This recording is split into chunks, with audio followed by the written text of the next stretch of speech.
Americans are dealing with at airports across the country. You and I spoke before you were confirmed about maybe relying more on behavioral evaluation, doing more of what other countries like Israel do.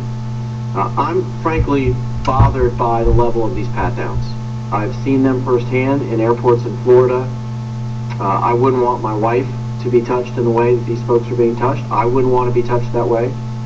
And I think that we have to be focused on safety, but there's a balance.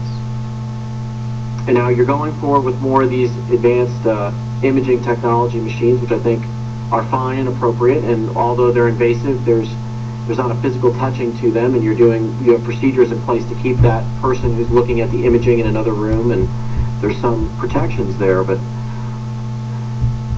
I also understand that you would like to do everything possible to keep American people safe. But there are limits. There has to be a balance here. What can we do to right this balance? I think we've gone too far afield.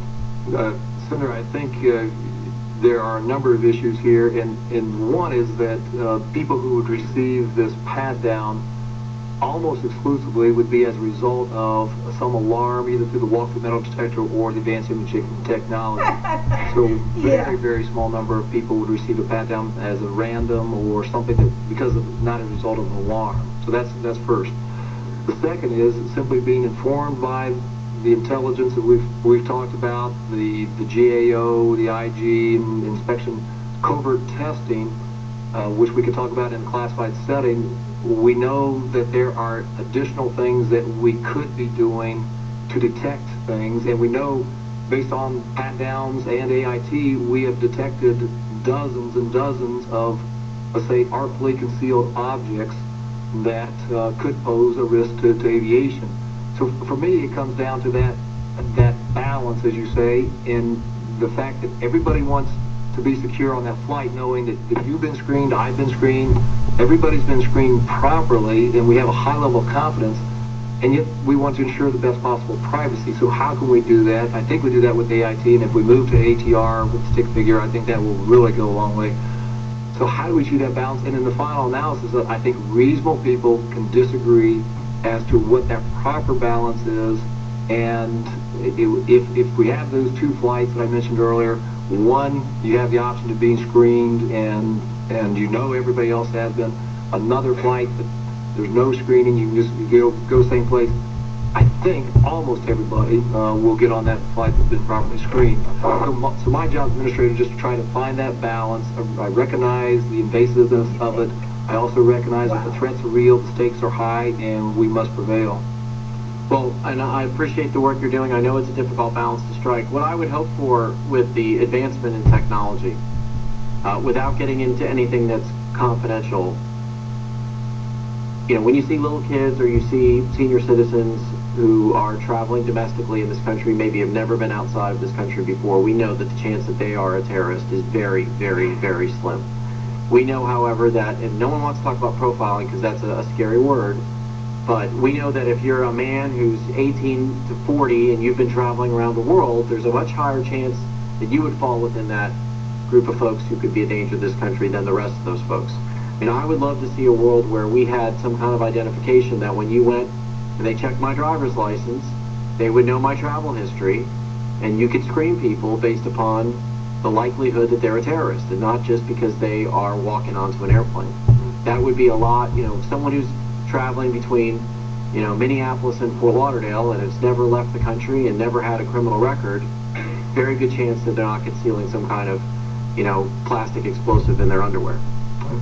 And to your point, Senator, I would restate the fact that because we are trying to be a risk-based, intelligence-driven organization, the children 12 and under will not be subject to these pat-downs. Working with pilots on those issues in terms of their charge of the aircraft, so why do they go through the same type?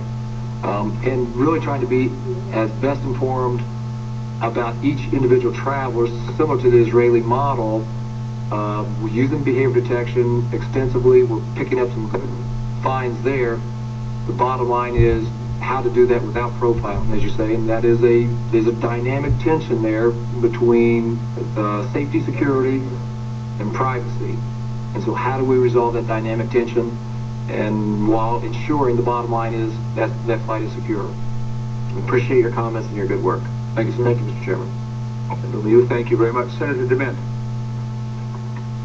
Thank you, Mr. Pistol. I appreciate the professionalism you're showing here today, and frankly, I've heard most of the questions that I wanted to ask, and one of the things that Senator Lemieux was hitting at is this his idea, are we going to continue to evolve this and use common sense? And particularly, I want to make sure that we're not overly concerned with being so politically correct that we would ignore high-risk targets, as and you mentioned the Israeli model. We particularly appreciate you looking at ways to transition this technology that allows you to see things you need to see and things you don't into something that's more animated. I think that would give people a lot of comfort. And then looking at rational age. I think if Americans know we're not just setting up rules. My concern is most of our what the government tends to do is your job is to keep people safe, not to keep them comfortable, and that can get out of control over time. And we need to make sure that travel by air and other ways it continues to be a good experience. But you seem to be trying to draw the best balance there, and that's very important. And evolving the technology as well as the personnel and the behavioral aspect of this is a pretty good package. And I think if you can keep us up to date on what you're doing, not just on hearings, but periodically a memo or something in ways like you've asked today, that Americans partner with TSA, stay more informed, because if they haven't traveled in a year and they run into this, it's a pretty stunning thing. And we're getting hundreds of calls, and so they want us to be on top of this. But apparently you're doing what you can to try to modify this in a way that seems reasonable to people and to keep them safe. You've got a very tough job, but I mostly just want to thank you for what you're doing. Thanks, Senator DeMint. Appreciate that. Mr. Pistol, just one final question. Thank you very much, Senator DeMint. We have had 4 events, really, that have been kind of defining events since we began much more enhanced screening after 9/11.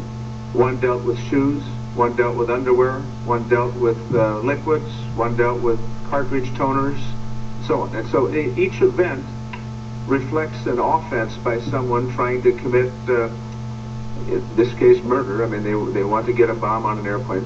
And then you're involved in defense. We are involved in defense. And I guess the question I would ask you, we've ramped up the defense a lot. I mean, that's what this discussion is all about today. Tell me about the threat level. It appears to me the threat level continues to increase. You increase our defensive capabilities. Where are we relative to where we were a few years ago? Is the offense ahead of the defense? The defense is way out there ahead of the offense? What's your sense? Yes, Senator. I think obviously the operational tempo of Al-Qaeda and its affiliates, particularly in the Arabian Peninsula, has increased, as you've indicated.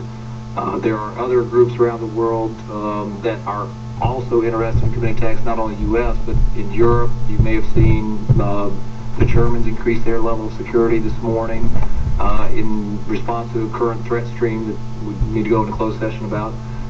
So the way I look at this construct of TSA and Homeland Security is that we are on a continuum for the national security mission of the United States.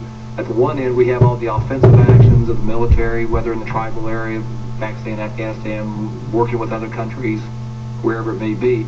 And hopefully there is some intelligence because of somebody's detained on the battlefield that said, yeah, there's some current plotting against the U.S.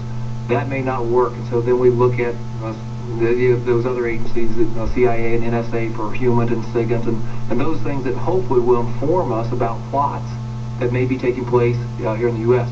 That may not happen, and so my former colleagues of the FBI and Joint Terrorism Task Forces, hopefully they or the 750 to 800,000 state and local police officers, sheriff's deputies, would be informed because see something, say something, there's a threat, somebody sees something that's out of whack. But that may not be the case. And so when it comes down to TSA, you're absolutely right. We are on the last lines of defense for the U.S. government.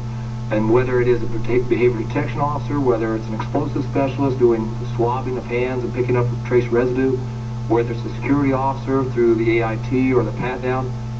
If somebody such as Abdul Muttalib gets through all of that and is able to get on that plane, then we're really down to the Federal Air Marshals, which is part of TSA, to be that last line defense. There may be armed pilots on board. There are obviously concerned crew and passengers. But for the U.S. government, it really comes down to that construct. And what I was trying to ask is the passenger that's taking a flight in this country today, they know just by reading the newspapers and seeing the actions you're taking, they know that the threats have increased, but also your activities have increased to respond to the threats. Should they feel there is slightly less risk, the same risk, or more risk? Hopefully they would see all the actions we're taking as a deterrent to any putative terrorists.